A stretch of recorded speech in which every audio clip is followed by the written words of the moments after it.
सच्चिदानंद सदगुरु साईनाथ महाराज की जय। ओम साई राम। मित्रों, आज का ब्लॉग आप सभी हमारे साईं परिवार के लिए विशेष लाभकारी और कल्याणकारी है, क्योंकि आज के ब्लॉग में हम अपने साईं परिवार के लिए बहुत ही विशेष उपाय लेकर के आए हैं। जो कार्तिक मास का सबसे पवित्र महीना होता है उसका उपाय है, और मात्र एक दीप का ऐसा उपाय लेकर के आए हैं जो आपके जीवन के समस्त मनोकामनाओं को पूर्ति करता है। इसको आप मनोकामना पूर्ति दीपक भी बोल सकते हैं।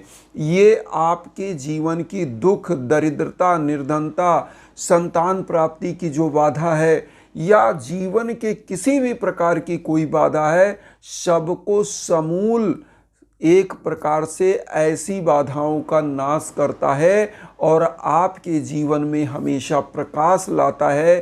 धन, यश, कीर्ति, पद, प्रतिष्ठा आपको प्रदान करता है और आपके जीवन में सकारात्मक ऊर्जाओं का संचार करता है।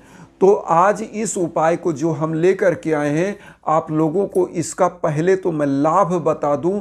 जो मैंने आपको बताया कि ये आपके सबसे पहला नंबर, आज के कलयुग में बहुत सारी माताएं बहनें ऐसी हैं जिनका गोद शूना है, जिनको संतान की प्राप्ति नहीं हो पा रही है। ऐसे समयों में इस उपाय को जरूर करें। जिनके घर में दाम्पत्य जीवन का कला चल रहा है वो जरूर करें। जिनके युवा बच्चे बच्चियां सफल नहीं हो पा रहे वो करें। जिनके घर परिवार में कलह का वातावरण है, रोग दोष घेरे रहता है, वो जरूर करें। मुकदमेबाजी चल रही है, घर में तरक्की के रास्ते बंद हो गए हैं, ऐसे लोग भी जरूर करें, क्योंकि ये बहुत ही इजी और बहुत ही अच्छा सुगम उपाय है। सरलता से ईश्वर को प्राप्त किया जाता है, क्योंकि कार्तिक मास भगवान विष्णु का और माँ लक्ष्मी का मास ही पूरा माना जाता है, और इसमें दीप दान का अपना एक विशेष महत्व है। और इसका महत्व क्यों है ये भी हम बताएंगे, और उसके बाद हम आप सभी लोगों को बताते हैं कि कैसे आप उपाय करेंगे। तो देखिए, सबसे पहले तो आप जान लें, हमारे यहाँ 5 तत्व की बात कही गई है। क्षिति, जल, पावक, गगन, समीरा, पंच तत्व से बना है ये हमारा शरीर। तो इसमें अग्नि, जो 5 तत्व की कल्पना की गई है, यह ईश्वर के रूप में, और अग्नि को विशेष महत्व दिया गया है। इसीलिए हमारे यहाँ जीवन से लेकर मरण तक अग्नि ही आपकी साक्षी होती है। जब आपका जन्म होता है तब आपको अग्नि के सम्मुख बैठाकर हवन पूजन होता है। जब आपकी शादी होती है तो आपको साक्षी मानकर अग्नि को 7 फेरे लगाए जाते हैं। जब आपका एक प्रकार से कोई भी पूजा पाठ होता है, यज्ञ याजन हवन करते हैं, तो आप अग्नि में ही अपनी आहुति और यज्ञ को समर्पित करते हैं, जो देवताओं तक ले जाती है। और जब आपके जीवन में मृत्यु का वर्ण आता है, लास्ट अवस्था, तो उसमें क्या होता है, आपको ही अग्नि में समर्पित कर दिया जाता है, चिता के रूप में। तो आप अग्नि को एक प्रकार से मोक्ष से लेकर, पाप से मुक्ति से लेकर आपके जीवन के समस्त अंधकार को मिटाने की शक्ति है। और इसीलिए दीप का हमारे विधा में, हमारे वैदिक धर्म में सबसे विशेष मान्यता है। और साईं की अगर बात की जाए तो साईं बाबा खुद एक दीप जलाते थे। आप सब लोग जानते होंगे, बाबा एक दीप द्वारका माई में जलाते थे, तेल को भिक्षा मांग करके लाते थे और फिर दीप प्रज्वलित करते थे। बाबा का दीप का आप चमत्कार भी सुने होंगे। जब लोगों ने बाबा को तेल नहीं दिया भिक्षा के रूप में, तो बाबा ने पानी डालकर उस दीप को प्रज्वलित किया था। और कार्तिक महीना ही ऐसा महीना होता है जिसमें दीप दान का विशेष लाभ होता है, और हजारों पूजा के बराबर का लाभ आपको मिलता है केवल दीप दान से। तो करना क्या है, कैसे इस दीप को प्रज्वलित करना है, किस किस जीव को कैसे कैसे प्रज्वलित किया जाता है और कैसे इसका लाभ मिलता है, तो आइए उपाय जानते हैं। देखिए, एक मुखी दीप कब जलाना चाहिए, इसका लाभ क्या है, आप जान लें।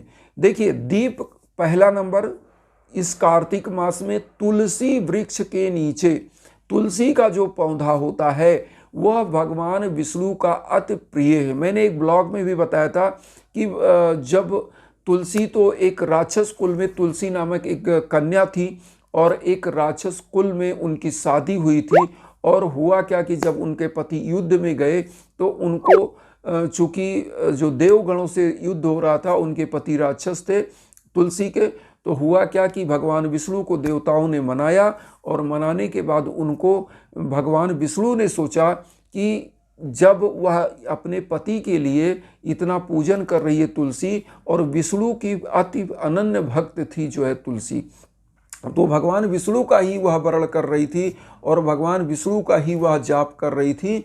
तो हुआ क्या कि भगवान विष्णु ने सोचा कि हम ही इनके पति का रूप लेकर जाते हैं, तब यह अपना संकल्प तोड़ेंगी। और जैसे ही उन्होंने अपने पूजा का संकल्प तोड़ा, उनके पति का वहाँ पर जो है युद्ध में मार दिए गए और उनका गला कट के आके गिरा उसके सम्मुख। तब उन्होंने देखा कि ये कौन है, तो उन्होंने समझा कि मेरे साथ धोखा किया गया, तो उन्होंने श्राप दे दिया कि आप पत्थर के हो जाओगे। तो भगवान विष्णु को उन्होंने श्राप दिया, लेकिन देवताओं ने फिर मनाया तुलसी को, तो तुलसी मान गई और भगवान विष्णु पत्थर से जो है देवता के रूप में आए। लेकिन भगवान विष्णु ने कहा कि मैं शालिग्राम के रूप में, पत्थर के रूप में ही रहूँगा, और जो भी तुलसी से मेरी सेवा करेगा, तुलसी से मेरा भोग लगाएगा, तुलसी के पत्ते से, उसकी हर पूजा को मैं साक्षात स्वीकार करूँगा, उसकी हर मनोकामनाओं को पूरी करूँगा। इसीलिए तुलसी का विवाह भगवान विष्णु से किया जाता है।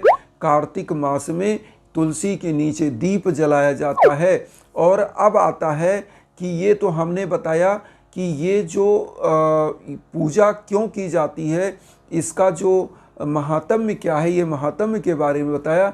लेकिन अब महात्म्य के बारे में तो आपने जान लिया, अब पूजा कैसे की जाए ये आपको जानना बहुत ज़रूरी है। तो तुलसी के नीचे एक मुख का अगर आप दीप जलाते हैं, कोई भी पूजा करते तो एक मुखी दीप सर्वोत्तम माना जाता है। और तुलसी के नीचे एक मुखी दीप जलाने से आपकी मनोकामनाएं पूरी होती है, आपके घर की गृह बाधाएं दूर होती है। दो मुखी दीप अगर आप जलाते हैं, आपके पास अगर शत्रु का ज़्यादा भय चल रहा है, शत्रुओं से आपको भय है, तो दो मुखी दीप जलाना चाहिए। दो मुखी दीप जलाने से आपके शत्रु की बाधा दूर होती है और आपका रास्ता निष्कंटक होता है। और तीन मुखी दीप जलाने से आपको सर्वार्थ सिद्धि प्राप्त होती है, समस्त क्षेत्रों में सिद्धियां मिलती है, समस्त मनोकामनाएं पूरी करने के लिए। और त्रिमुखी हो गया। अब आता है चतुर्मुखी दीप। चार मुख जलाने से क्या होता है? चार मुख जलाने से आपके समस्त घर की बाधाएं दूर होती हैं, आपके घर में धन धान्य की परिपूर्णता आती है। छह मुखी दीप आप ध्यान दीजिएगा, छह मुखी दीप जो जलता है वो जलता है जिनको संतान की प्राप्ति नहीं हो पा रही है, उनको बार बार वह टेस्ट करा रहे हैं, दवा करा रहे हैं, लेकिन फिर भी संतान की प्राप्ति नहीं हो रही है। ऐसी माताएं बहनें छह मुखी दीप जलाएं तुलसी वृक्ष के नीचे और अपनी मनोकामना बोलें और तुलसी के मिट्टी का तिलक लगाएं। तुलसी की मिट्टी मतलब तुलसी जी के जड़ से मिट्टी ले लें, उसको रख लें, पति पत्नी दोनों तिलक लगाएं।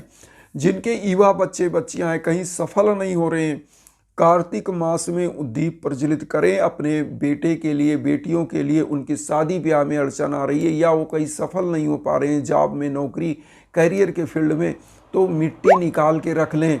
कार्तिक मास में तुलसी के जड़ से मिट्टी निकाल कर रख लें। बच्चे बच्चियां कहीं भी एग्जाम में या किसी भी कार्य के लिए जाएं, उनको उसका चंदन लगा कर भेजें। तो ऐसी मान्यता है कि 1000 गुना पूर्ण फल प्राप्त होता है और जिस कार्य क्षेत्र के लिए जाते हैं वहाँ पर होता है कि उनको विजय प्राप्त होती है। तो ये उपाय जरूर करें।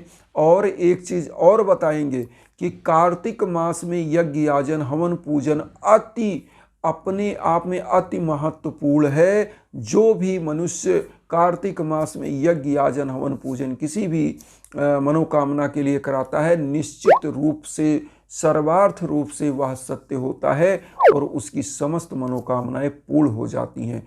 तो कार्तिक मास में यज्ञ याजन किया गया उसका फल 100% प्राप्त होता है अगर आपके नाम गोत्र पर संकल्प होकर यज्ञ याजन हवन होता है। तो इन्हीं भावनाओं से एक चीज़ और कहेंगे कि वसुदेव कुटुंबकम की जो भावना हम लेकर चल रहे हैं उसमें आप सभी लोग चैनल को सब्सक्राइब करके अपना आशीर्वाद दीजिए। उन साई भक्तों तक वीडियो को जरूर शेयर करिए जो किन्हीं कारणों से कष्ट में, दुख में, इसी भावना के साथ ओम साई राम।